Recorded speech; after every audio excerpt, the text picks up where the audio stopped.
اور کیسا غلط مفہوم نکل رہا تھا، لیکن جب ہم نے ماقبل کو دیکھا، اسلوب کلام کو دیکھا تو متعین ہو گیا۔ جب اللہ فرماتا ہے کہ یہ منافق مشرکوں سے جا کے عزت مانگتے ہیں، محبوب انہیں فرما دو وہاں جانے کی ضرورت نہیں، عزتیں میرے پاس ہیں۔ محبوب یہ جو تمہیں کہتے ہیں کہ تم رسول نہیں ہو، گھبرانے کی بات نہیں، عزتیں میرے پاس ہیں۔ اور محبوب بھی اپنے صحابہ سے کہہ دو کہ جو عزت چاہتا ہو اسے چاہیے کہ وہ میری طرف رجوع کرے، عزتیں ساری میرے پاس ہیں۔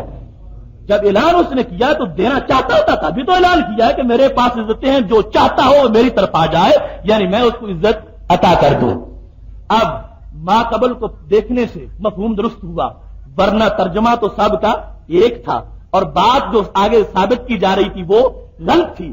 جب ہم نے ما قبل دیکھا، مفہوم کو دیکھا، تو پھر اب جا کے سمجھ آئی کہ اصل میں اگرچہ ان بھی موجود ہے، جمیہ بھی موجود ہے، اللہ کا اس کلام سے مقصد اپنے محبوبوں کی عزت کی نفی نہیں، اپنے دشمنوں کی عزت کی نفی ہے۔ اور اللہ نے پھر اس پر مہر صداقت پھر مزید ثابت کر دی۔ کس طرح سورہ منافقین میں ہے، یقولون لئن رجعنا الى المدینہ لیخرجن الاعز منها الاذل۔